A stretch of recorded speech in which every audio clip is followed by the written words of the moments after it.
Jesse, all yours now. Jesse's the computer guru in the back here. I don't know about that. Somebody hooked up here yet? That's one. You're coming. My taxes was down. Thank you. Why they just say- Okay, I don't know if Mike's Really? coming or not. I guess it's 6 o'clock, so. That's the city. Well, it's 6 o'clock, so we'll call a meeting of the Waushara County Board of Supervisors to order. We'll do a roll call.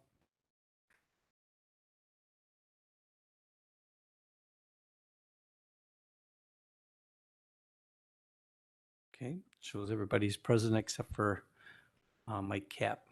He may show up yet. Would you all rise for a silent prayer and pledge allegiance?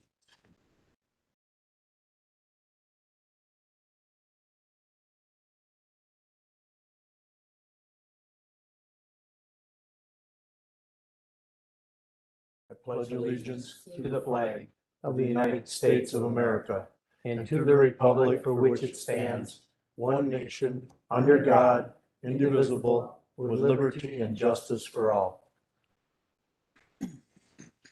All right. I'll look for motion to approve the agenda. So move. Okay, moved by Mr. Wadle. Is there a second? Second, by Mr. Eckstein. Sorry about that. Is there any discussion? All in favor? Aye. Okay, any opposed? All right, approval of minutes of the November 1st, 2022 monthly meeting and the 2023 budget public hearing. Is there a motion to accept? Motion by Mr. Peterson. Is there a second? Second by Mr. Eckstein. Is there any discussion? Okay, yes. I had a question on the second page. Mm-hmm. It says the county budget set a tax levy of $21 million to support $51 million in anticipated expenditures. The decreased mill rate by 98 cents, $5.91. Mm-hmm. I got my property tax bill and the county portion went up 9% on my bill. So I was wondering how that's possible. I'm not sure why that would have happened that way. Well, everyone, when they get their bill, and I'm not the expert on how to read them, but there are other portions with the schools and whatnot. And so I don't know if it would be like percentage wise, how much it would go up, because the mill rate should have gone down. Was that the county portion or the total, your total bill? Did your assessed value go up since last year? Like my assessed value went up. That could be too. So I'd have to look at it. And Jess and Sarah look at those, but I'm happy to help because that, like Wild Rose, for instance, their taxes went up because they had a school referendum. So if I don't look at it directly, I can't answer the question, but that could be why, because your assessed value went up and that went up, but otherwise, If they haven't done a reassessment of the other, they can't really. They don't have to go in anymore. Unless they did like a blanket one of everybody, they may have reassessed everybody a percentage or something. Would that be, yeah, that would be We'll have to something to ask with the talk to county Jess. lister and the treasurer. yeah. I just wanted to clarify that that is correct. Yeah, that is correct. Yeah. Okay. Mhm. All right. Okay. Thanks. Yep. With that, all in favor of the approving the minutes from November 1st, the two meetings, signify by saying aye. Aye. Opposed? Okay, passes. All right, public comments. We have one public comment tonight from Luke Joseph. Luke?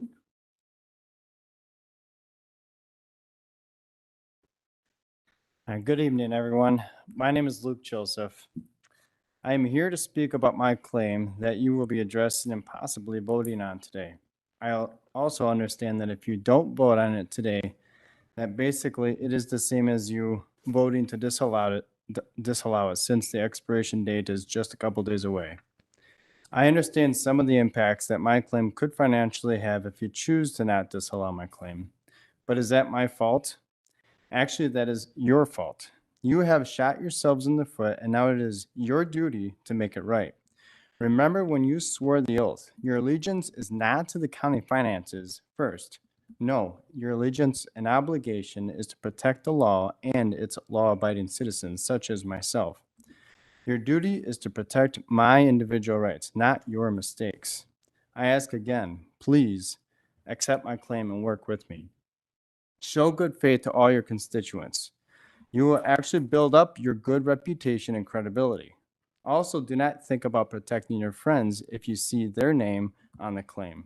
That is not your job to protect their mistakes as well.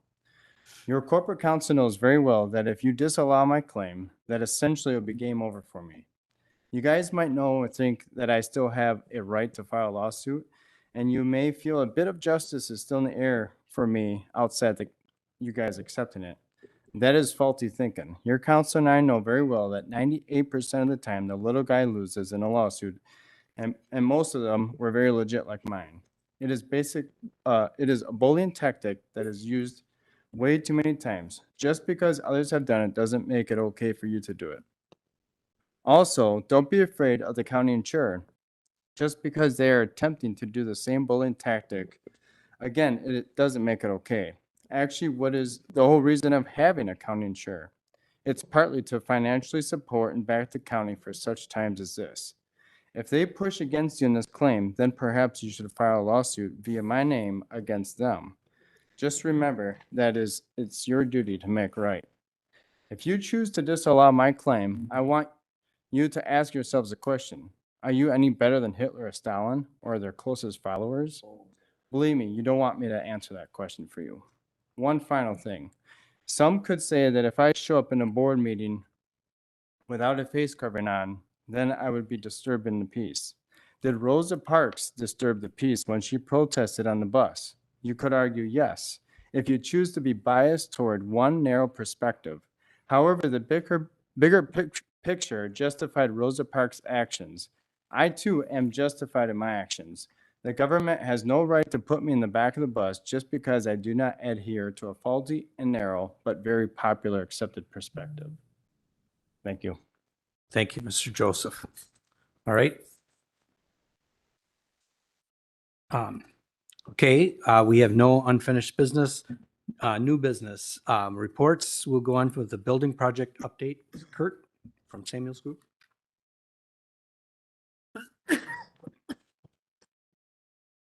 Evening, everyone. Good to see you. Nice chilly evening. So I handed out some drawings for you that we went over with the building and grounds. We'll cover those last. Figured I'd give you an update on the balance of the projects, and then we'll talk about the EOC documents that are before you. So if you've driven past the government center lately, you'll see that steel continues to go up, as I reported to the building and grounds. It's not as far along on the steel as we would like to see it, but it's not affecting the end date. So the product has been fabricated, it's on site. Contractor's been dealing with a shortage of manpower for some of the erection time that's there. They're able to get more people there now, so we're starting to see better production in regards to the erection of that steel. So it's progressing. Balance of the products are on order. We don't have any long lead time items that we think are going to impact the overall completion. So we're still looking for late spring of 2024 for occupancy of the government center. Poisippi, if you've been by there, that structure is up, roof is on, inside the vapor barrier is on the ceiling. Drywall lids are going to be going in, insulation will be going in. So Poisippi's moving along very, very well. Highway shop as well. If you drive out there, you'll see footings, and then the stem wall, which is essentially the foundation wall that's extension up higher, is in place. And we will be looking at block and masonry for those walls to start after the first of the year as well. So highway shop is moving along. Wautoma EMS, there were some adjustments to the floor plan with the new director coming in. Henry is making those tweaks. My plan is to bring a bid set of documents like you have before you to building and grounds on the January meeting for them to give us approval to put those out for bids. So we're looking to have all those adjustments made on the Wautoma EMS so we can get that out to bid after our meeting with building and grounds in January.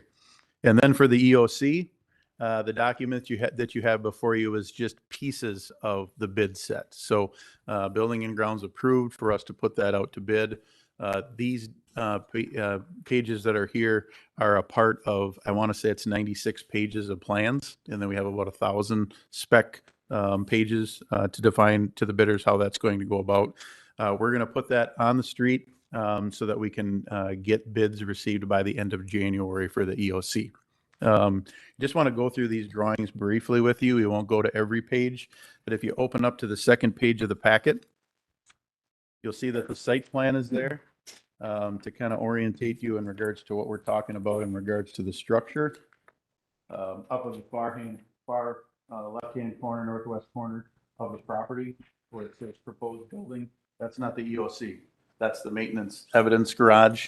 We've actually been able to combine them into one structure. We were talking about having two structures because of the amount of real estate that we have on the site and the equipment that Ben needs on campus. We're actually combining this structure to be evidence and maintenance combined. And we're working on a floor plan, and I'll get into how we're going to get numbers for that here in a minute. But down on the bottom portion of the page, the highlighted area or the darkened area there is the proposed addition for the EOC that kind of gives you an idea of what it looks like for a footprint. And then the balance of this is going to be the parking and the drive. So there's a parking area that's going to be just west of the pod, and then a drive area that can come through out to the south side of the campus and then wrap around the north side as well. So that's the site plan overview.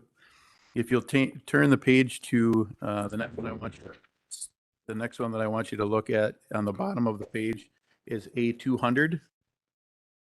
A200 is going to give you the floor plan for both floors. So this is the page we're looking at here. The top page up here gives you the floor plan of the at-grade EOC. So you'll see as you come in, there's a couple of offices for director, conference room, DARE officer. The EOC is in the center. We've got a couple storage rooms in the back, and then the public restrooms. So pretty simplistic layout in regards to the EOC. Nothing fancy about it. And then down on the bottom level, you'll see the parking structure, or the parking stalls that are in there. They've got the overhead door so we can get an ambulance straight into the back, and then enough room for squads on the corners. We are looking at removing the existing generator that's in the campus and putting it outside of the building. There's one that's inside the building. We get that outside of the building, and we're upgrading that elements in regards to the bid of the project. So there's a lot going on in regards to the layout and the flow for that side of the building. Next page I'd like you to look at is A400. About 3 or 4 pages back.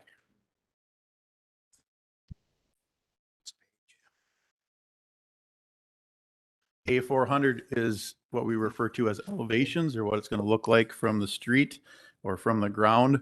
The very bottom page here is what you would see from the south looking north. So it is a flat roof configuration. The sloped roof that you see here is just a small canopy over that door to be able to cover it. It's going to match what we have for the other door entrance. And then if you look at the west elevation, you'll see the flat roof. The sloped roof that you see behind it, that is the existing building that's behind the addition.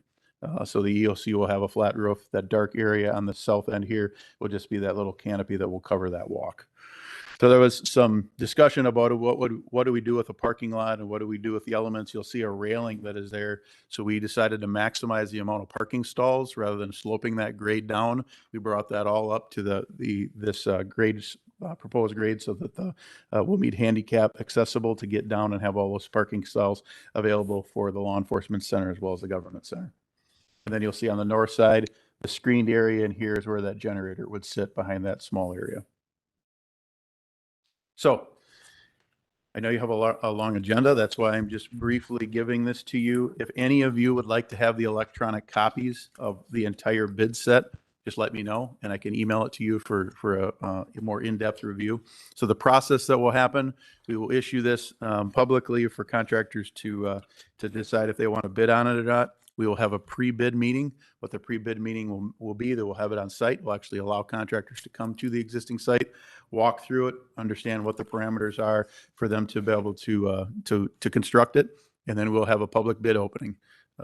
We'll have the bids will be read aloud. And then after we vet them or qualify them, like we did on all the projects, we'll bring them back to you for the county board to decide if you accept them, reject it, or if we're going to make some changes or tweaks on that, on the EOC. For the project up in the corner, the evidence and maintenance garage, that's going to be a different type of construction. We're looking at that just being a metal building, like a pole building. And the way that we're approaching that is we're going to nail down the floor plan, and then we're going to put an RFB, or a request for bids, out to some metal building contractors rather than going into an in-depth design. We're going to have them treat it as though they take care of the design and the build of that. We feel that it's a more cost-effective approach. So once we finalize the floor plan, which we're real close to getting that nailed down, we'll then put the RFB together. The request for bid will be out for public consumption. We'll also reach out to some metal building contractors, hopefully get those requests for bids in, and then we'll have that number will be known. Same thing with Toma EMS will be much like the EOC. It'll be a full package. It'll be bid out. And our goal is to get all of that data by the time in February, so we can figure out the unknowns make the unknowns known from when we were finalizing the total master plan. So I know that's a lot. Any questions on that? Kurt, you talked about the steel being set slower than anticipated.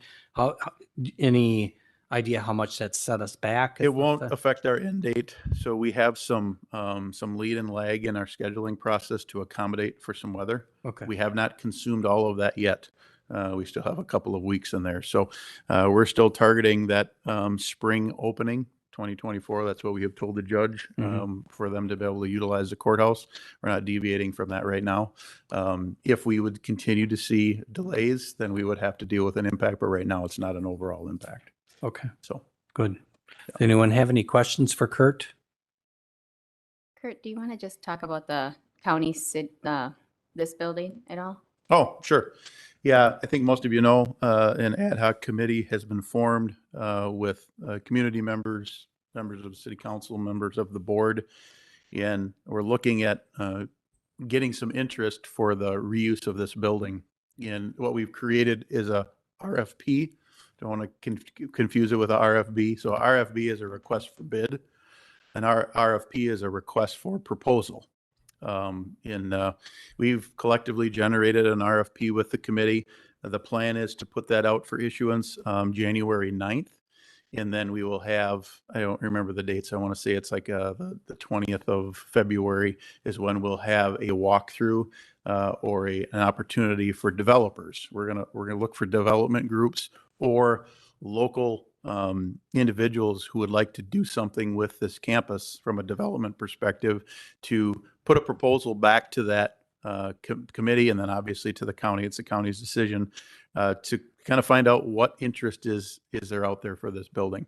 The intended purpose is to give them the master plan that we have created for all of the campuses, so they know the deficiencies of the building, and then to talk to them about some opportunities in regards to how that development may look.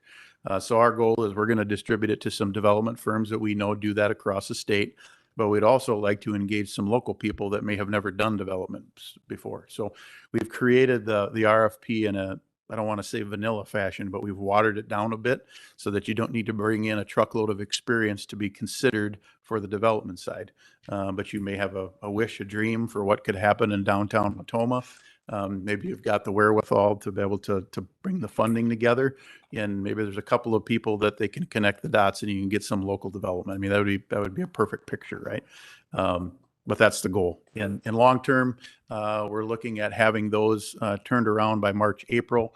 We're really not, tied into a finite deadline because we've got some time, but we'd like to get those proposals wrapped up sometime by, mid to end of spring so that we can make some redirection if we don't get any proposals. So I think it's been effective. I think it's been a good use of time, and Got some discussion going anyway. yeah, good discussion. Mhm. And like I told the group, we may go through this process and not get any proposals. I mean, don't be surprised if that doesn't happen, but hopefully we get one or two, and then we can find out what the interest is out there and come up with a game plan. Good. Good. Thank you, Kurt. Anything else? Anybody? All right. Thank Okay, you very thanks for your much. time. Appreciate it. Yep. Okay. Next, we'll have our county administrator's monthly report. Melissa Pingle.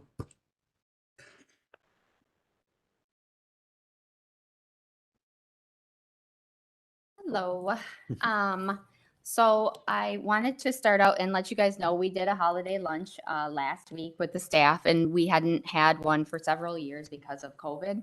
And we had about 200 people come, and it was really a nice.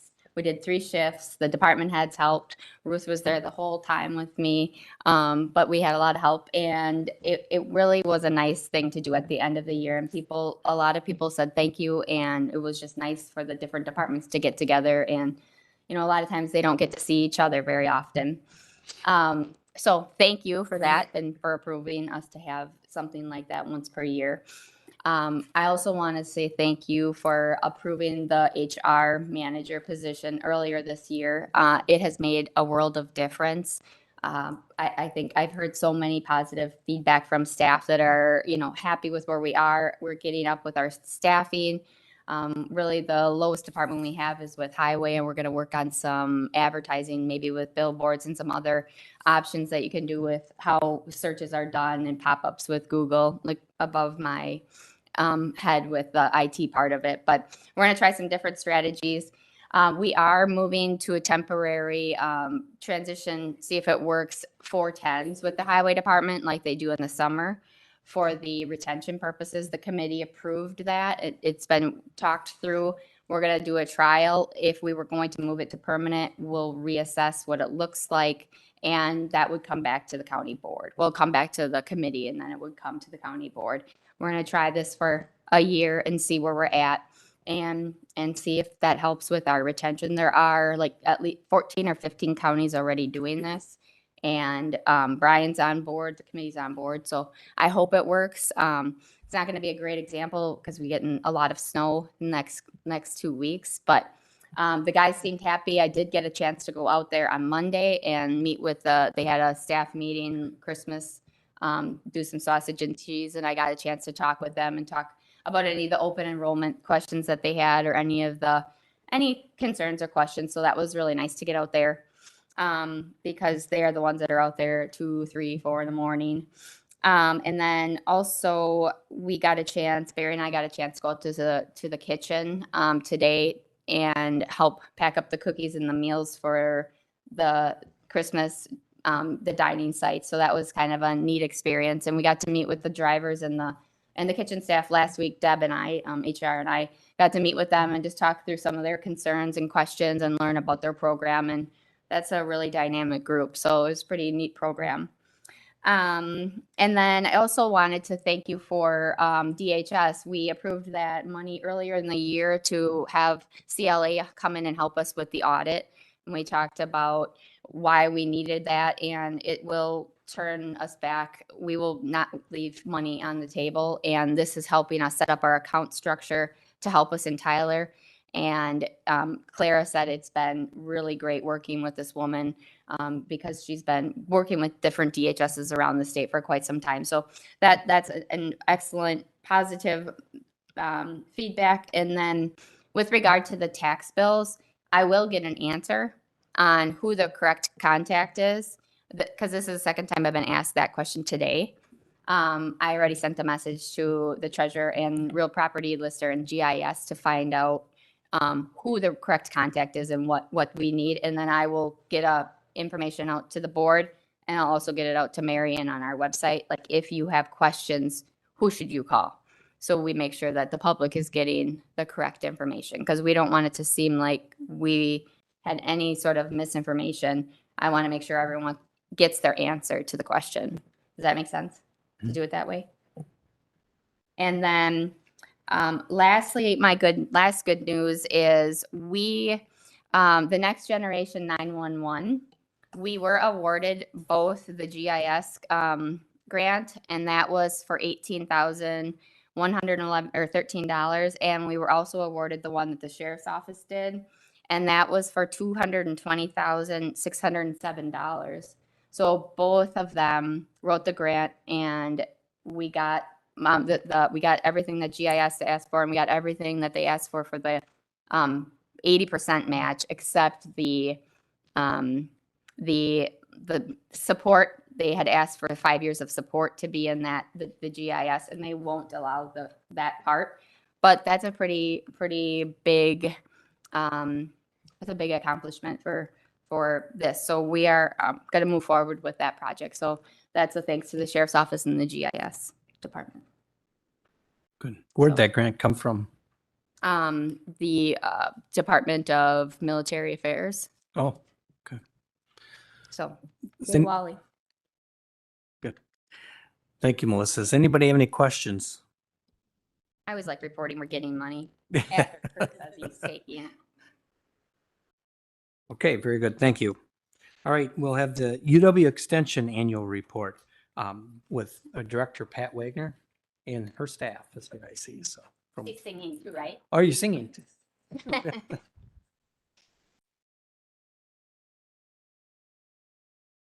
Good evening. My name is Pat Wagner. I serve in the role of Area Extension Director for Area 14. I'm going to go ahead and advance to the first slide because this is important for us. You see in the lower right-hand corner, we work together as a group in Area 14, those 5 counties.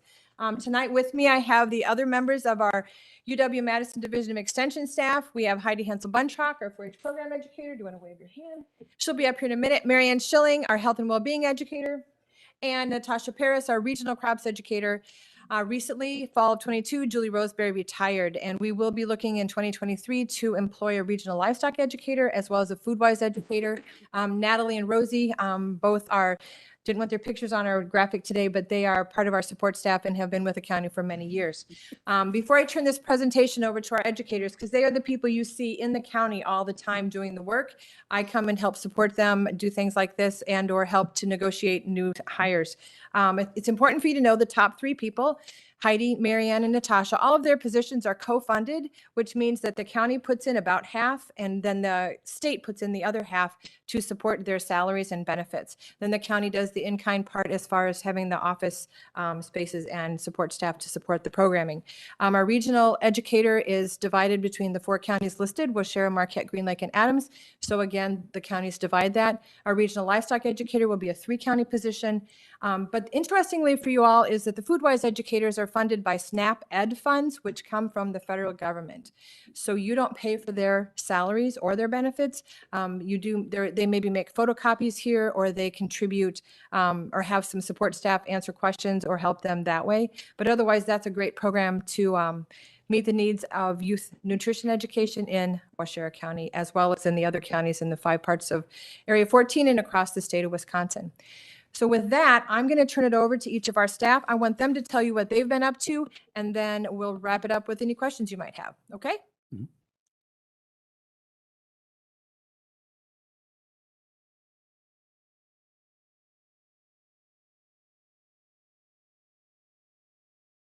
For those of you that don't know me, my name is Heidi, and I am the 4-H educator.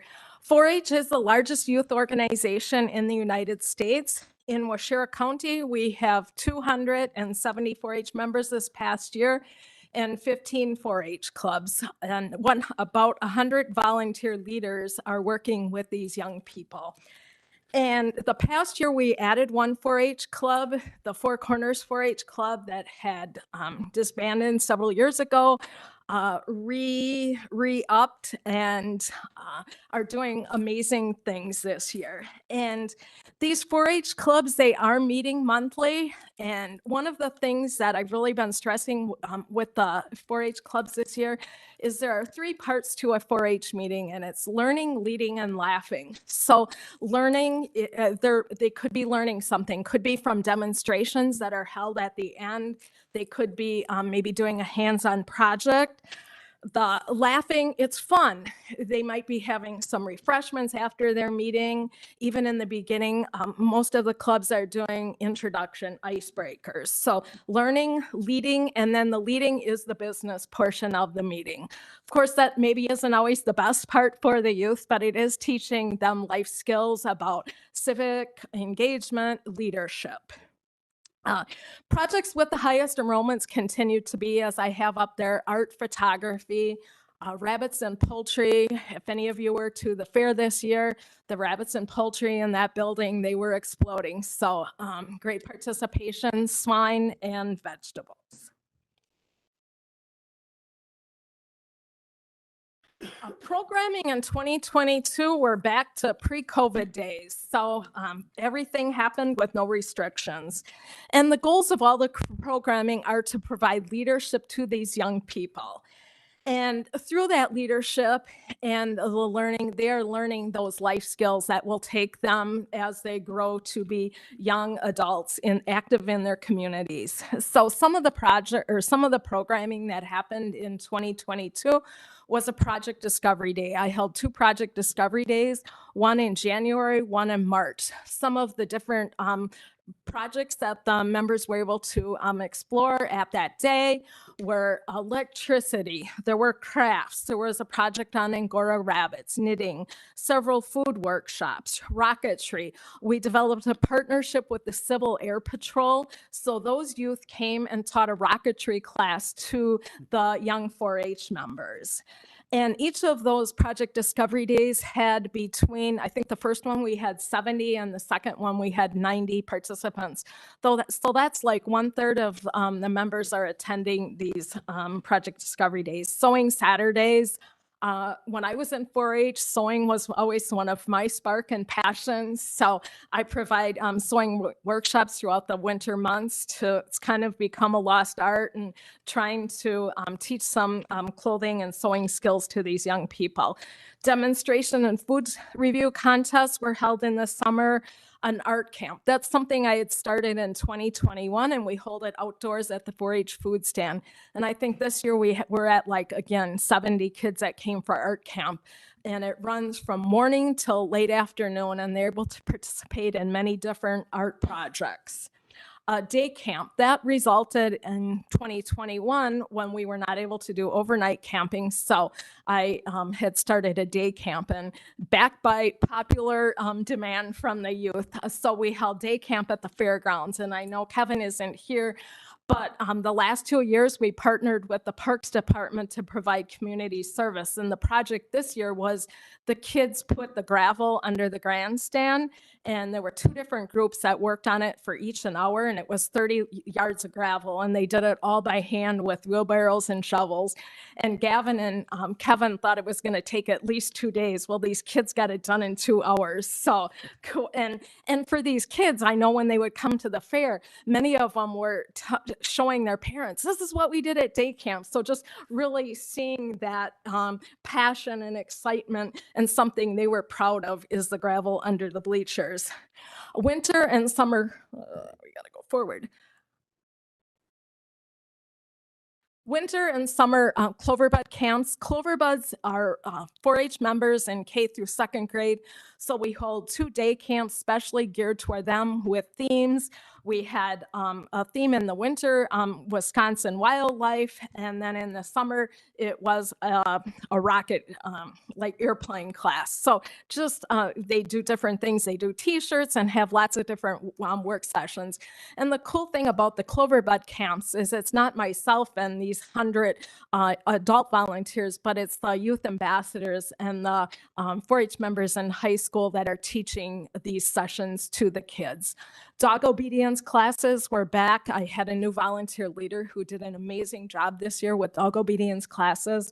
We had shooting sports practices, new family night. This is something that was started many years ago. One of the volunteer leaders was going for her master's degree, and that was a project she had worked on. But new families come, the families are given an orientation to 4-H. There's lots of lingo terms. It can be very overwhelming for new families, and it's also an opportunity for the families to ask questions, and then the ambassadors take the 4-H members and do a project with them.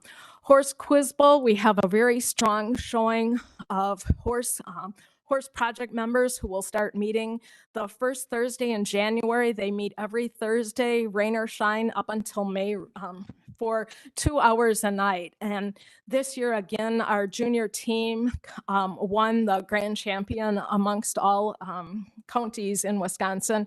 And I think the beginner level team, I think they placed in second, and individually several of our members were in the top 1 or 2. So really kudos to the horse volunteers and the youth for their dedication.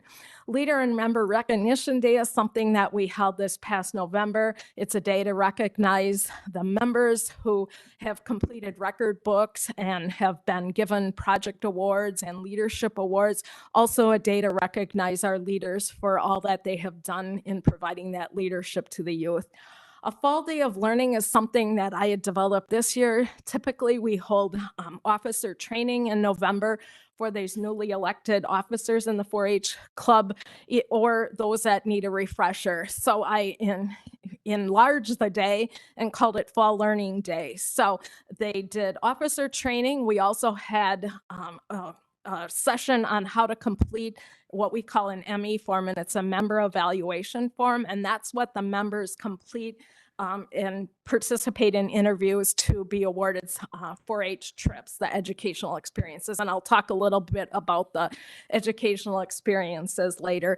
And then also, of course, in the beginning, when I talked about the learning, leading, laughing, we also had a learning and laughing where the kids did, and that slide in the right is they made a pumpkin. And then also I did a educational session on like the nutrition of pumpkin and such. Summer camp, I know, is a highlight for many of youth. We had 32 youth who went to Upham Woods this summer, and our theme was Quest for Making the Best Better. So some of the sessions that the youth participated in were archery, a challenge course, crafts, service learning, and campfire. That's always really popular. And if you see that middle picture, that little boy with the watermelon, we did a STEM activity. And what we did is we broke the kids into groups of 5, and they were given a huge bag of rubber bands. And the goal was to they had to put the rubber bands around, and ahead of time we talked about, well, how many rubber bands do you think it will be before your watermelon explodes? And it was different because it all depends on how you put the rubber bands on, if you keep layering them or if you move them up along the watermelon. But then when they exploded, that was like the fun part, is the kids got to eat the watermelon. But an outcome from that is several of the adult volunteer chaperones. One of them she's the volleyball coach at Tri-County. She was going to do that this year with their volleyball team as a team bonding. So great opportunity for her to use that with her youth.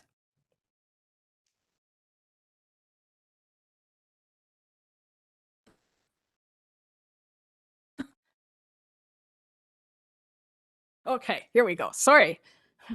Challenge on running a clicker. As I talked about the educational experiences, in my days, it used to be 4-H trips. Now they're educational experiences. But this year we had 3 youth who explored Wisconsin. And the cool thing about that is it's not me deciding where they're going to go. They meet as a group and the youth decide what they're going to do. They research what is out there, the cost. They come up with the budget, the itinerary, where they're going to stay. So they really have that ownership for the experience. And this year they went to Bayfield. The older youth trip is for high schoolers. And again, the same thing. They decide where they're going to go. And here they explore the Midwest, and they went to Michigan. In American Spirit, we had 4 youth who participated in that. And that's a really cool trip where they go to Boston to a Red Sox game. They go whale watching, Niagara Falls, George Washington's winter quarters, New York City. So lots of neat opportunities, and they really focus on that historical aspects of our country.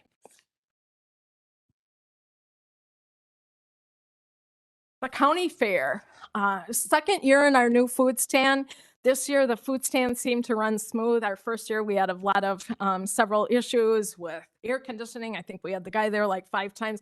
All that got fixed. So great year in the food stand. Our 4-H livestock auction, record numbers again this year. The sales that were brought in were 400,000. If you think about that, that's in a 3-hour time, $400,000 comes into this economy from all the business people that support these young people and recognize them for their hard work.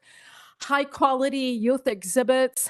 Once again, I'm always amazed as I walk through the buildings from the north to the south end, the high quality of exhibits of these youth. And then also at the fair, we recognize our graduating members, and this year we had 10 members. Another part of my position is I'm actively involved in the A+ after school program and library programs. A+ after school, I from October through May go into the Riverview and Red Granite schools and do a lot of STEM activities with the youth. Also did things during the spring break week in March. A+ summer school, I do activities once a week in June. And then at the library summer reading program, this year the theme was Oceans of Possibilities. So I did a lesson on seashells, and then they had the opportunity to make some mosaics with some different shells and starfish out of like a salt dough. And Pat was able to, where he is, come to Coloma and watch me in action at the Coloma Library.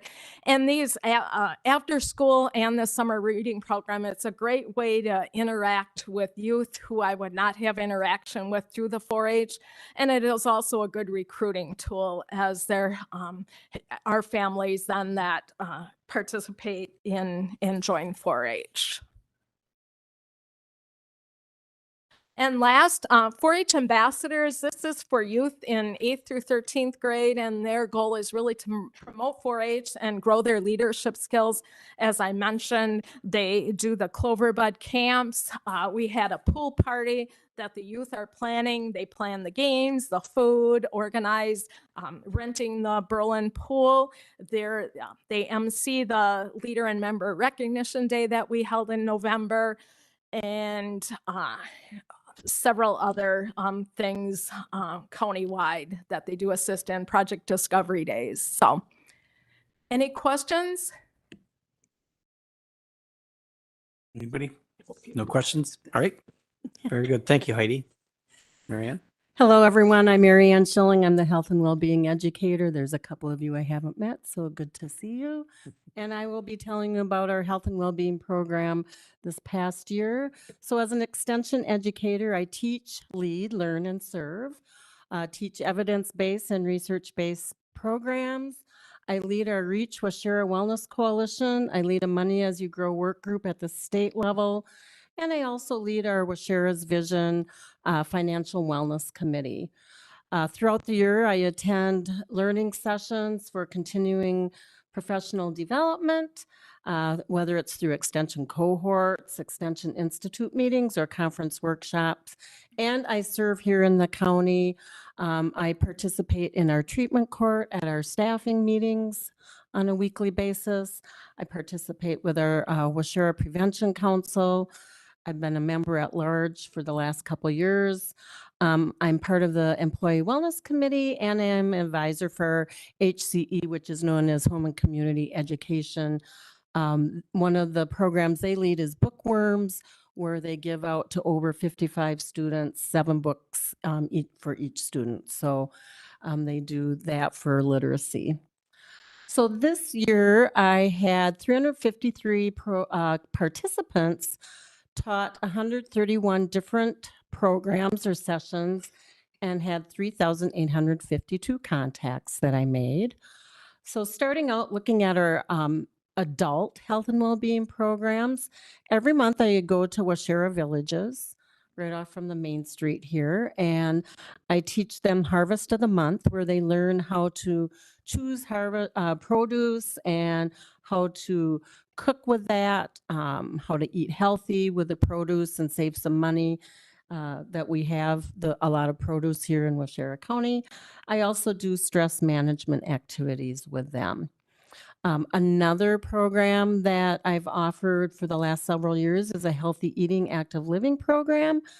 This is a picture from the Poisippi Library. So that's just a few of the participants. They're learning about eating healthy, decreasing sodium, having less fat in their diet, active living. We actually do some exercising during the class too. Some other adult programs that I lead, we have a monthly lunch and learn. Not only do the adults learn new skills through these programs, but they also, across the board, they talk about how important it is for them to get out of the house. We've identified that as the Department of Aging has really identified there is a social isolation in Waushara County and a lot of loneliness with mature adults. And so across the board, people that come to our lunch and learns and also to library programs will say, it feels so good to get out of the house, to see other people while they are learning new skills. They're learning ways to reduce stress and eat healthy. One of the programs that I facilitated with the Department of Aging, this is the 8th year that we've done this, is the Aging Mastery Program. So we just finished a program. We had 8 people that participated. Another program that I just started this past year is called We Cope, and I brought that into the jail. So I don't have any pictures of jail detainees, but that is a 7-week program where people learn how to practice mindfulness skills and connect with their positive emotions and really deal with stress, basically. So finally, the other thing, working with the employee wellness, we started having therapy dog visits, and I coordinate that. So you see on the left, that's Patty. That was Patty sniffing my face, and while I had my mask on, and I love Patty, and he loves me, and Teddy. So the benefit of this, we have about 20 to 25 employees that come to see the therapy dogs. And just this last visit with Teddy, someone came in, for example, and said, I am so glad he's here today. I really needed this. So it has been found that dogs or cats, but in this case, dogs can really help to reduce stress and help people to manage their stress during the day. It happens that Teddy is going to be coming tomorrow afternoon when we have our treatment court. It is a family celebration for the holidays, and so he's going to be there not only a little bit during our staffing time, but also for the treatment court participants. They come in and they are stressed. They're nervous when they come into court, so we're hoping that Teddy can provide some relaxation and stress management, not only to the participants, but also to their families that are there too. So I also do youth health and well-being programs, and I go to the A+ after school program in Red Granite, at Parkside, and at Riverview. And I also went to Wild Rose this year. So one of the programs I taught was Girl Power, and I reached about approximately 40 girls with this. This year I'm teaching something called, this next year, Learning to Breathe. So I'll not only be teaching girls, but also boys, and that will be more on stress reduction and mindfulness. So in the Girl Power program, girls learn how to make good decisions, healthy decisions, ways that they can say no to peer pressure. The other thing that I teach is Money as You Grow, which is using popular children's books to teach basic money concepts to children. And again, I reached about 40 kids at the after-school programs. Each child received at least 2 books to take home with them, plus a reading guide that parents could use with activities and discussion ideas. The other thing that we use those books with is at the Storybook Trail at Coosa Lake Park. I want to give a shout out to the Parks Department. They helped to set the display cases at Coosa Lake Park. So I don't know if you want to go out there now because it's snowy and windy, but in the spring we'll have a couple new books out there, and those books will again feature some of those money concepts, and also there will be some books with nature and also about libraries and reading. So that is part of our financial wellness committee's work that we do. I also taught a summer program at the summer camp along with Julie Roseberry. We We taught Choose Health, Food and Fun. We had 12 students that were participating in that, and they learned not only how to eat healthy, but they really had fun doing some cooking and preparing recipes. And one of the goals of that was for that age group that they can go home. They might be, going home to an empty house, and that they can make some healthy snacks or light meals for themselves. The other thing I want to focus on is not only do I have in-person classes, I still offer virtual meetings and some classes. So across the state, we have an encouraging financial conversations. We've had CAP services and social workers from Human Services attend that. So when they're working with their clients, they have some products and some education that they can provide. So that is a program that we teach to professionals. The Reach Waushara Wellness, we always have an option for virtual in addition to meeting in person. And I have been teaching Strong Bodies, which is a strengthening program for adults. And that is on Monday and Friday mornings, totally by Zoom. And that is in Area 14. So I co-teach with Ange DeSmith from Adams County. And finally, I'll end up with, I do also meet with individuals and groups on financial capability and encouraging and helping people with their financial health. The most recent exciting project that I'm working on, we actually got a Dean's Innovative Grant for $15,000 with our Money as You Grow work group, and we worked together with an author, a children's book author from Pennsylvania, and he wrote The Community Garden, and it is specifically looking at children of color. So our Hispanic Latinx students here in Waushara County, and all the students actually in grades 3 through 5 will be invited along with their parents. They're going to get to read the book. I wrote the book guide for it, and we want to get input and feedback from them. So it's a fun book. It looks at children growing a community garden and selling their produce and donate it to the local food pantry. So I think it really has a connection to things that are happening here in Waushara County, as you can just look at the cover of it, with all the growing that we have here. And I can't wait to hear what those students from 3rd through 5th grade say about it, because we want their input if they have learned from that. So what questions might you have as I've gone through this? Any questions? Anyone have any questions for Mary Ann? All right. Thank Very good. you. Thank you very much. Natasha? Hello. If you don't know me, this is my first appearance before all of you. So my name is Natasha Paris, and I recently celebrated 6 months with UW Extension. I was hired, I had my interview in this building in February or March of this year, and then I started in June because I was teaching, so I had to finish the school year. So I'm going to give you a little bit of a rundown of what the agriculture program in Extension looks like today, because it has changed quite a bit since the days of the county agent, and I am operating under what we call the new model, and then I'll talk a little bit about some of the programming efforts.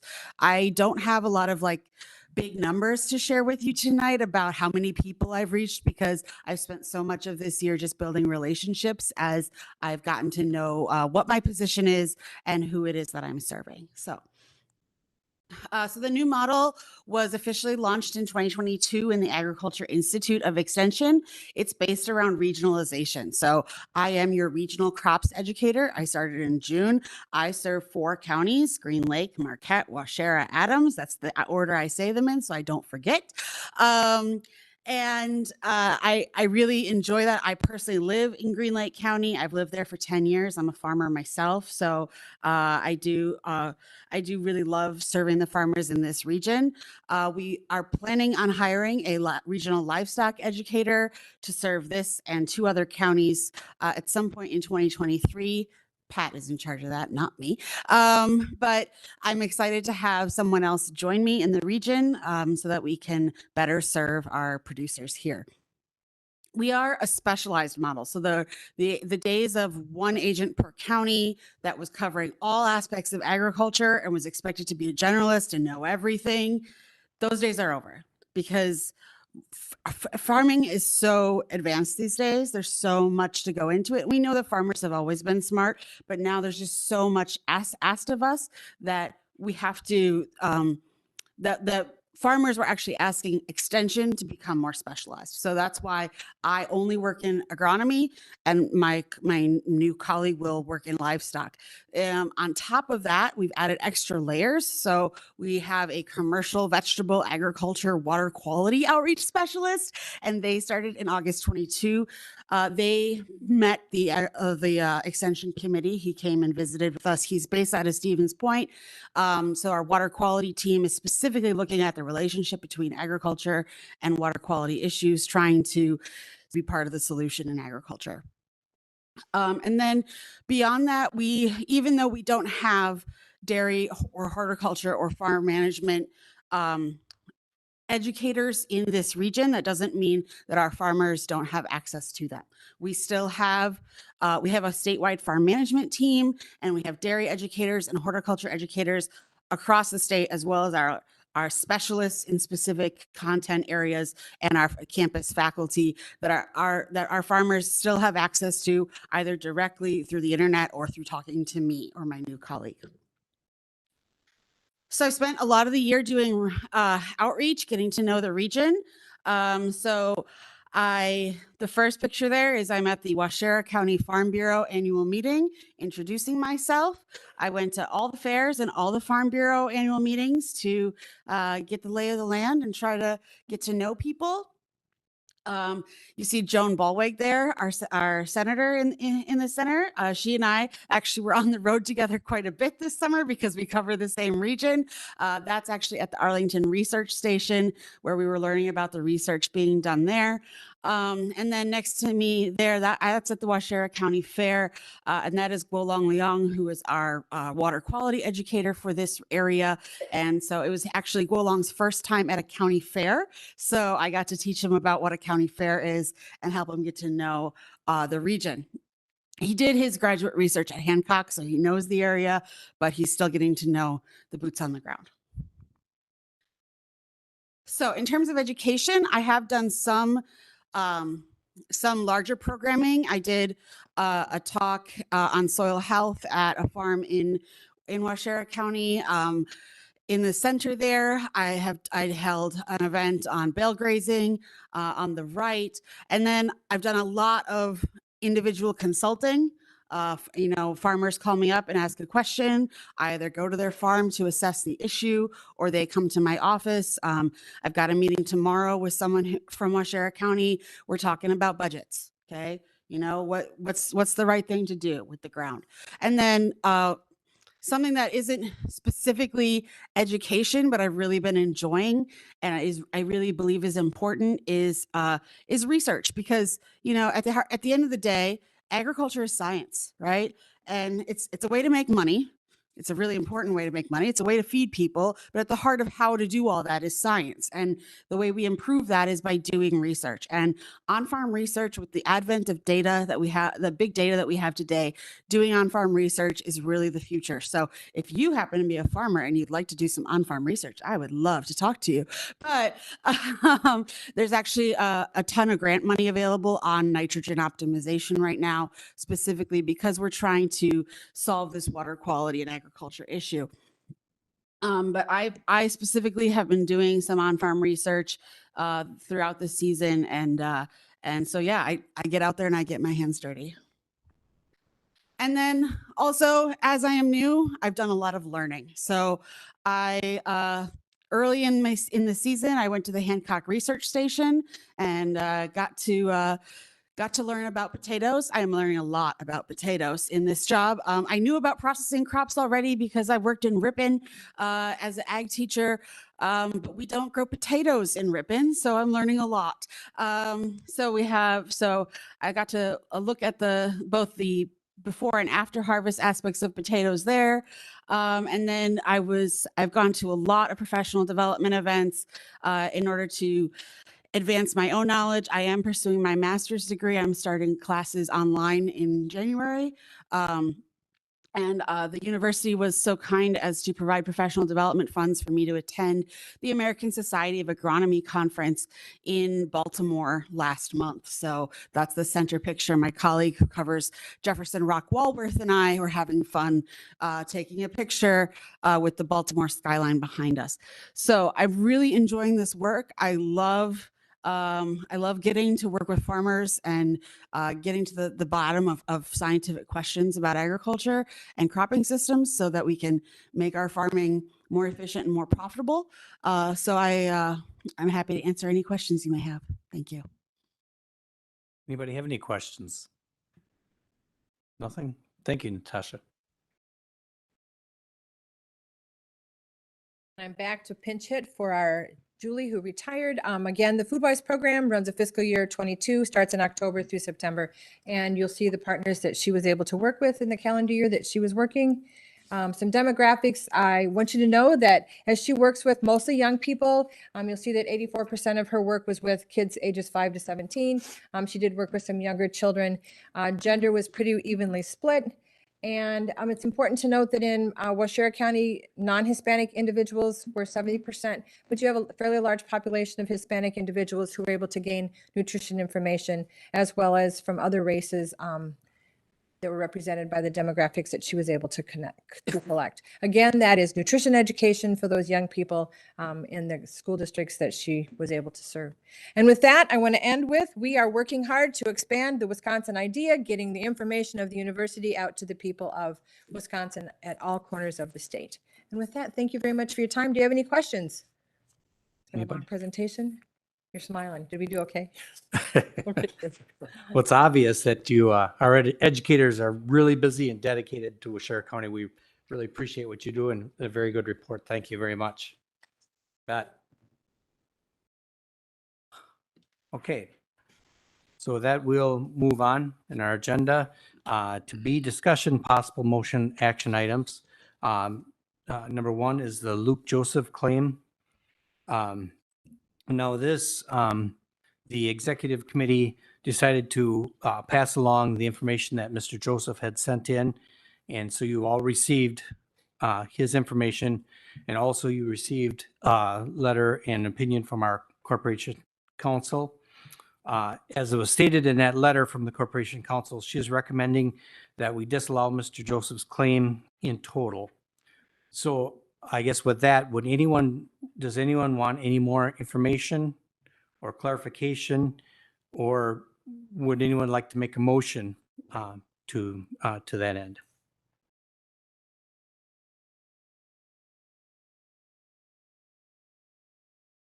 Mr. Eckstein? Okay, so your motion then is to disallow. Okay, is there a second to that motion? Okay, Mr. King seconds it. Is there any discussion? Anybody want any clarification? All right, then with that, we'll proceed to vote.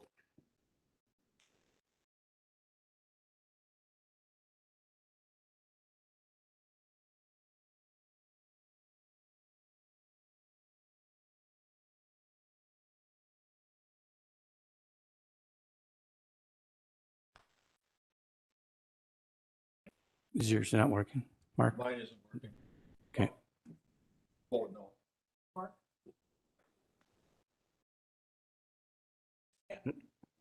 Yes. A yes vote is to disallow. Mine should be a yes and also. Okay. Mhm.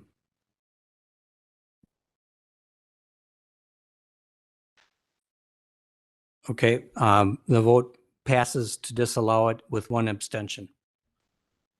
All right. We'll move on then with number 2, utilizing the ARPA funds for the purchase of storage replacement. And you saw the background on that. That was sent by Barry for the, some of the storage has to be updated from it's just, it's time, it's going to be updated. And while we're moving into the new government center, we need to update this equipment. And if he would spend all the money from his own, it would pretty much kill his budget for the year. So he's requesting $200,000 from the ARPA money. And then the rest would come from budget. Is that right, Barry? Correct. Okay. So with that, is there a motion? Okay, motion by Mr. Bonfiglio. Is there a second? Second by Mr. Kirschner. Okay, is there any discussion? Or any clarifications? All right, and we'll proceed to vote.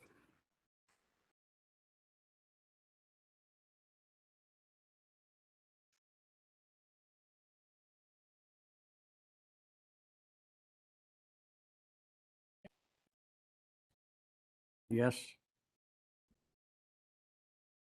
Locked out. Mine locked up or something. What is yours? Yes. Okay. Yes.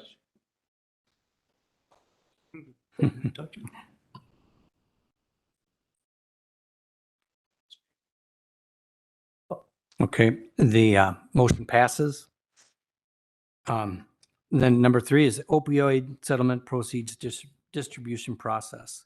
Now, Ruth, would you want to give any kind of a, we saw there was a determination by a group that looked it over, and but maybe Ruth can kind of go on that a little further. Yeah, so, and a quick update too, because we got some good news last week. So right now, we have settlements with Janssen & Janssen and some of the distributors. Janssen & Janssen actually paid the first 5 years of their amount to us already, and we received the first 2 payments from the distributors. So that's the money that's in the memo that we currently have sitting in our account ready for us to use. We did also find out last week that the Malincourt bankruptcy settlement is just about finalized, and we should be getting our first payment from that in early 2023. So in addition to any reporting that you guys want from us on how the money is being spent, the Janssen & Janssen distributor money will also be an annual filing with the Department of Justice here in Wisconsin on the projects that the money is spent on. And then the proceeds that come through the bankruptcy court, there'll be an annual reporting that has to go back to the bankruptcy court trustee on those funds. So we're also anticipating that the Purdue Pharma bankruptcy will settle sometime in 2023 for additional funding, and that the Walgreens, CVS, Walmart pharmacy one will be settling sometime in 2023. Probably be back early in the year to get approval on those settlement agreements to continue funding. The good thing about it is that they are using the same company to oversee all of the settlement distributions from the different entities, whether it is through the bankruptcy court or through other means. And so all of our money should come through the same portal. And Sarah has a segregated fund set up for that. And so right now what we're doing is we're looking to have a process whereby different departments at the county, different organizations within the county, individuals can apply for funding that meet the terms of the bankruptcy. And basically, it is to cover things that will help with the opioid epidemic. So it can be individual rehab, it can be programs for groups, it can be support personnel to try to outreach to people who have addiction problems. It can be prevention measures to go into the schools and do community events and different kinds of things. So there's really a lot of things that we can do with this money. And so basically what we're doing is looking to try to get a process in place so that starting the early part of next year, we can start distributing this money and getting it to the people that need the help. Okay. The questions that were put to us is, number one, is the quarterly update sufficient? I guess the feeling of exec was that they are, but that is something we have to determine. And also, if there's any other priorities or if there's any priorities to this money. And now the Behavioral Health Advisory Committee had put forth their priorities, and you probably saw those listed. So I guess, is there any additional, or what is your pleasure? Do you like those priorities that they set? If so, I guess I would look for a motion to accept them. Okay.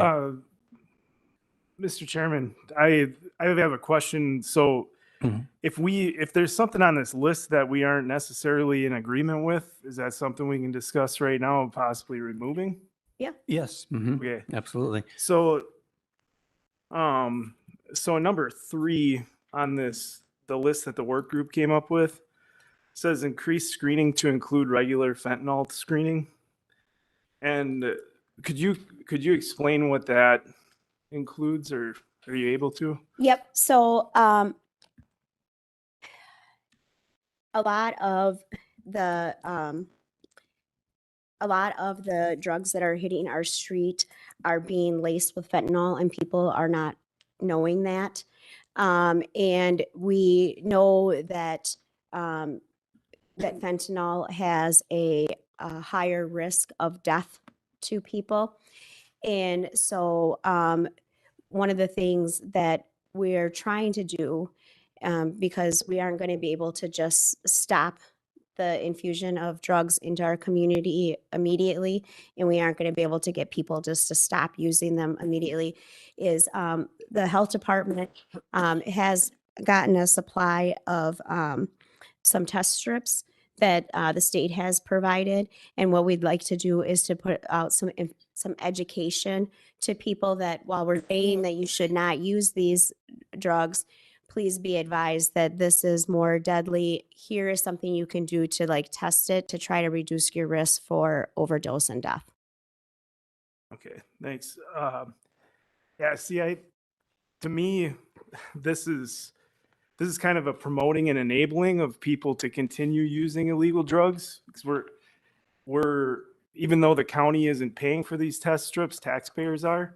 And so if we're adopting a program to make fentanyl test kits available to the public for people who are using illegal drugs, I mean, in my opinion, they should go by the same rules that you do in gun safety. You treat every gun like it's loaded. If we treat every illegal drug like it's laced with fentanyl, I think that's a little bit better program than putting, county resources towards maintaining and distributing those test kits for drugs that aren't supposed to be, people aren't supposed to have or be taken in the first place. I think it might be something similar to like a needle exchange. So That was the other one I was going to bring up. I don't think there should be needle exchanges either, because same reason. We're promoting and enabling continued illegal drug use if we're taking part in those programs. And I think as an alternative, if we would point individuals to medical assisted treatment where they're enrolling into a program that's helping them get off of the drugs versus supplying them with things to aid in their safe use of the illegal drugs. Mhm. I don't think just because it's available to the county, I don't think it's something that we should be supporting. These were, the list that they came up with was just this advisory committee's suggestion. So we can, there was a motion made, but it wasn't seconded. So I guess, how would we proceed with this? Could we, yeah, could we, Take out the two things. I You- tried to you- open it up. It's locked up, but I can't remember. you will amend your motion? Yeah, so You will the other amend your one, motion? Okay. the other one that, lack of second. sorry. Mhm.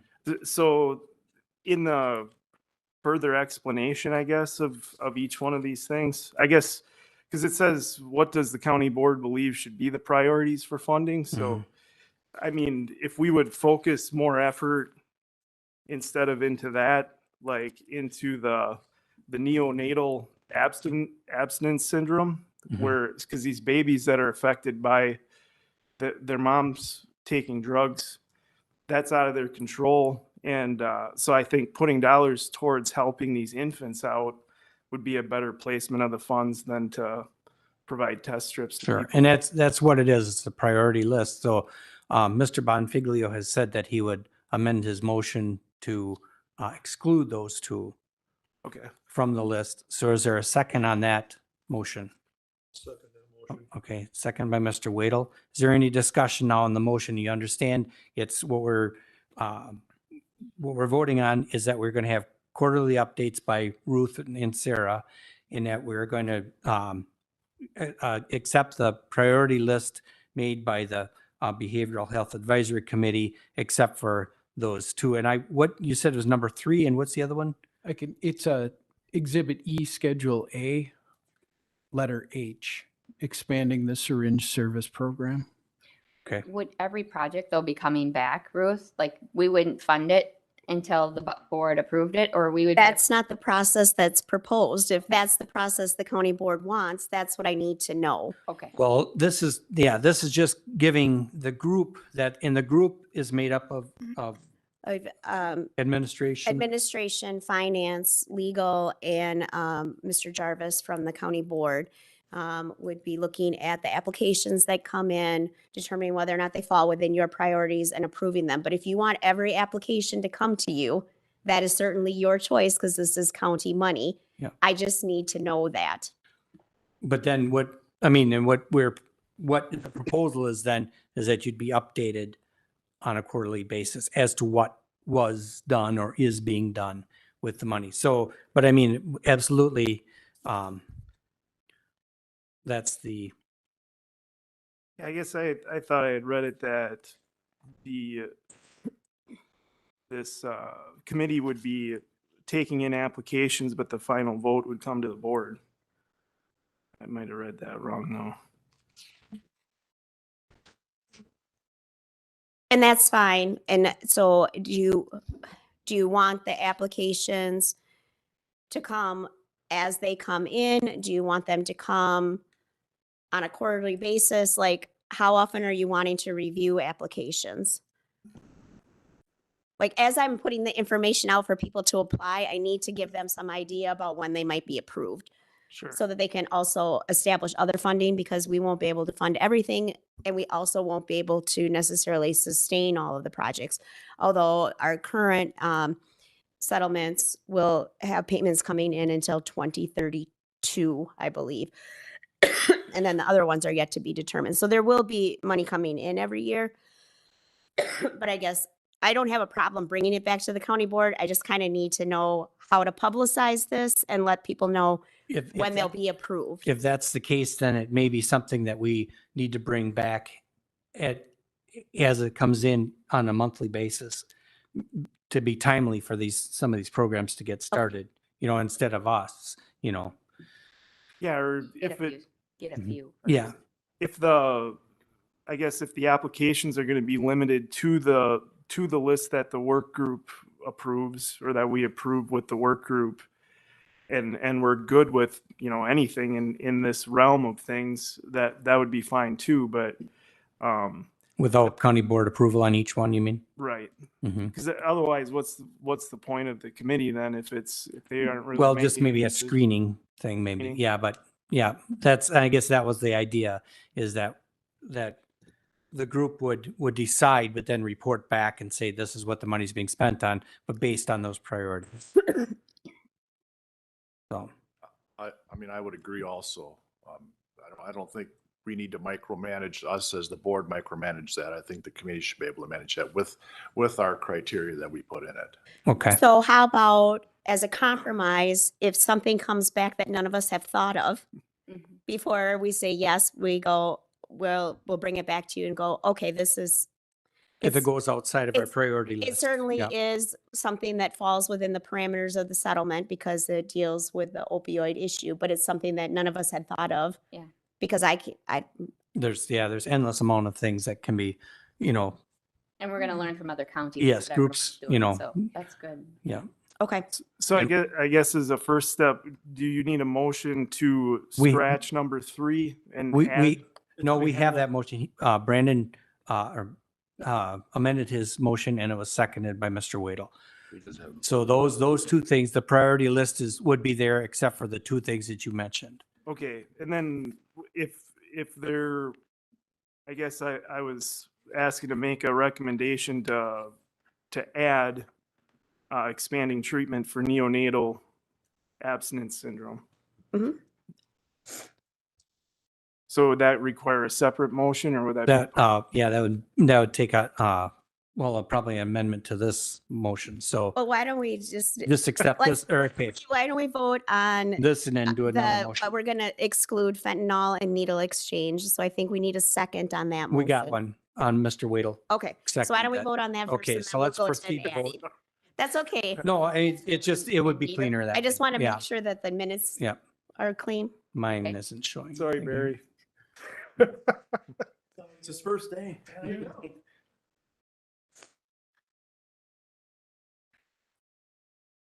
You can proceed to vote.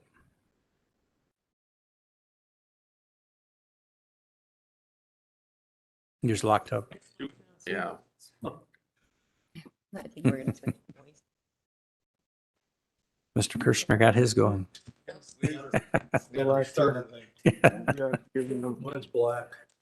Did you vote? What's cleaner, like voting yes on this and then coming back, or voting no, killing it, and then bringing it back with a I separate? No, think I- it's fine to vote yes on this, and then we can bring back a Just- motion on what Mr. Urban would like to add. And then we can, maybe with what he wants to add, talk about what should come back to the county board. Okay. Okay. Did you get the votes? Mr. King, Yes. Mr. Whale, Yes. Mr. Cat. Yes. Okay, it passes. All right. Now, Mr. Urban, did you want to make Yeah. a motion? All right, so I'd like to make a motion to include on the committee's list of approved, or so how do we state that? Or the priority list, to add to the priority list, expanding treatment for neonatal abstinence syndrome. And that's letter D of Schedule A. Okay. All right, so that's a motion. Is there a second on that motion? Second? Who made that? Mr. Bossard? All right, discussion. Seeing none, we will go with a voice vote on this because it would just be easier. So all in favor? Aye. Opposed? All right, it passes. Okay, so then one more motion that Megan's gonna be mad. that the committee will provide quarterly reports, can approve applications within the priority list, but will bring back anything outside of the priority list for county board approval. Yes. Okay, Can you say it one more You time? stated that a lot nicer than I would have. okay, No, we did have in the first one, that we were going to come back with quarterly reports. okay, well, I'm just making it clear. Okay. So that I know what I'm, Quarterly reports. Quarterly I'm Megan right reports. now. Okay. the committee can approve applications within the priority list. Anything outside of the priority list will be brought back to county board for approval.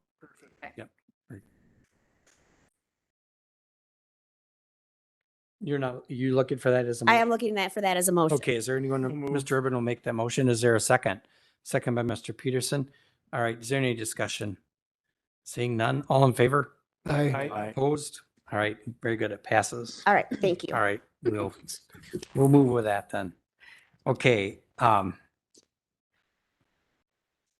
okay, so then we'll move into the consideration possible action on the following resolutions. Resolution number 43-12-22, resolution to request the state revise the current real estate transfer fees revenue sharing formula.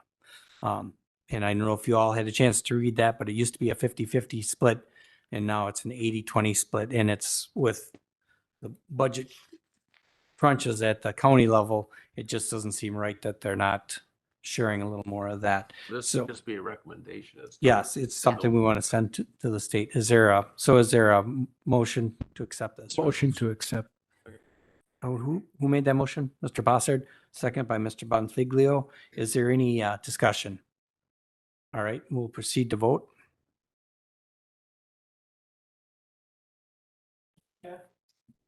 Yes. Mr. King, Aye, yeah. Mr. Wade, Aye. Okay, the resolution passes. Number 2, resolution number 44-12-22, resolution ordering the issuance of tax deeds on certain tax foreclosed property. Is there a motion to accept? A motion by Mr. Bonfiglio, second by Mr. Eckstein. Is there any discussion on these? Yeah, I had a question. Okay. Are any of these properties like residents or are these vacant parcels or? I'm not sure. I know they've tried several times to contact. I know it's been like several years. Yeah, I was in just any ways curious. they can, yeah. Let me see if I can figure that out by looking at the list.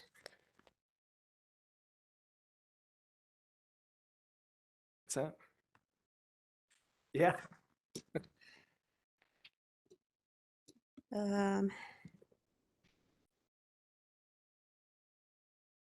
I guess I can't tell you that based upon what's here because it doesn't say whether there are improvements or not. I know that Jess was starting out with mostly the unimproved properties, so vacant land. But there might be one or two that also has improvements on it because they are tied together. Okay. But I don't know that answer for sure, Jesse.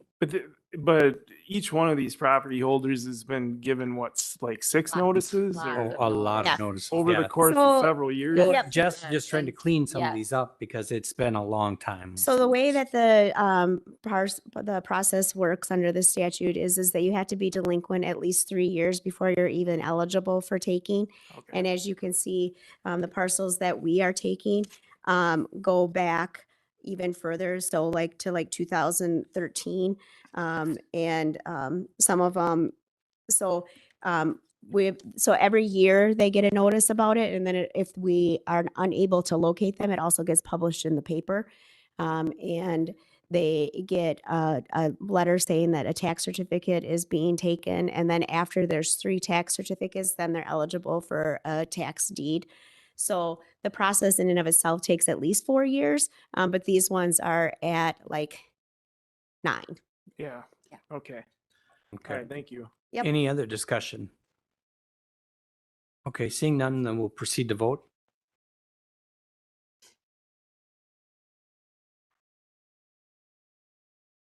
Mr. King, Aye. Mr. Wade, Aye.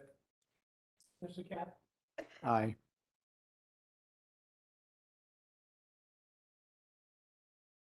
Yes. Okay, the resolution passes. All right, we'll move on to number 3, resolution number 45-12-22, resolution to make a sole source determination. Okay, Melissa, do you want to or Barry, Barry. can you talk about it a little bit? Yeah, I guess, is there any questions about it? I mean, all the information's in there. Is there questions that anyone has about why we're moving the direction that we're moving? It's to get the software. Yeah, so It's similar, our yeah. HVAC software is out of date. There's some controllers that are at the current sheriff's department that is also out of date. They can't go into the new software. All of the new buildings that we're building are getting hardware that will go to this new software. So this is just moving us into the software that runs the Siemens stuff, which is what we're putting in all the buildings. The reason for the sole source is because this particular contractor is the contractor for the state of Wisconsin. And it's making us, we don't have to put everything out to bid to multiple contractors when the Siemens themselves has said, this is the people that you can use here in the state that's going to give you the price and the best price based on that, where that came from. So is there a motion for this resolution? Motion by Mr. Bonfiglio, second by Mr. Urban. Is there any discussion? Okay, seeing none, we'll proceed to vote.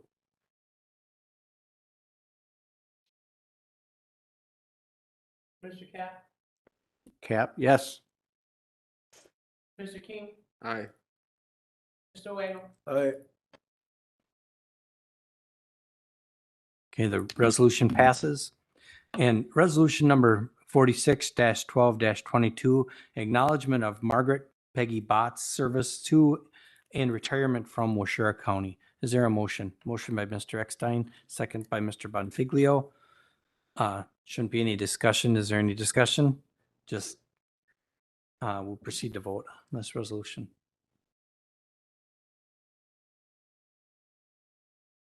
Mr. Wade. Aye. Mr. King, Aye. Mr. Cap, Yes.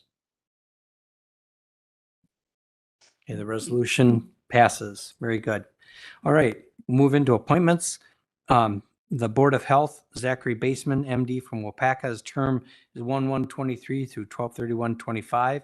Beth Azika, RN from Wild Rose, term 1/1/23 through 12/31/25. Is there a motion? Motion by Mr. Eckstein, second by Mr. Bonfiglio. Is there any discussion? All right, we'll move on to vote.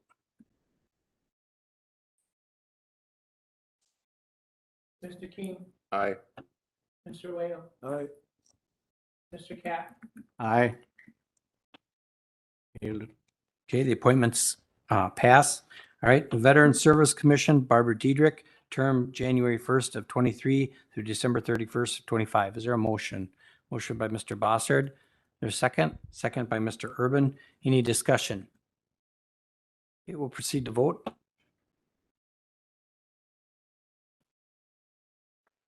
Mr. Cap, Yes. Mr. King, Aye. Mr. Wade. Aye. Okay, the appointment passes. All right, and finally, the Winnifox Library System Board for Jim Miller from Hancock from January of 23 through December 31st of 25. Motion to approve. Okay, motion by Mr. Wadle, second by Mr. Kirschner. Is there any discussion? All right, we'll proceed to vote. Mr. Wade, Aye. Mr. King, Aye. Mr. Cap, Aye. Okay, the appointment passes. All right, very good. All right, number 9 is the board suggestions for future agenda items. Jeff Belangia, the financial person from Huntington, will be here next month. Sometime in the next couple of months, I would like to have a time that we could have a person from Extension talk to us about parliamentary procedure and if that would be something that the board would like to do, and maybe it'd be a thing we maybe meet a little bit early or an afternoon or something, or but I guess just a general consensus, would that be something that you'd like to participate in, kind of, you know, showing us what's legal and what's not legal, and, you know, open meeting laws and things like that. So what's the fellow's name from? Dan Fox. Dan Dan Foth. Foth. Yeah, he's very good. I've watched some videos on him and he does a very good job. So just kind of a extracurricular kind of a thing. So kind of plan that maybe February, March, somewhere in there. So is there anything else anybody would have for a future agenda item? And, okay, moved by Mr. Eckstein to adjourn, second by Mr. Cap. Okay, we're adjourned. Have a happy holidays. And grab a snack up front there. Megan brought us a. No, we just get out by 6:45. Yeah, I know. Well, we Nobody can still gets have them, guys. guys. Yeah. Yeah. Thank you all. Megan's just laughing at us trying to scramble and do this. Yeah. Yes. I don't think I've ever seen a motion, 3 motions on one item ever. I don't think that's proper. So I think we need to stand. Yeah, that's what I was. This one I think is good. April.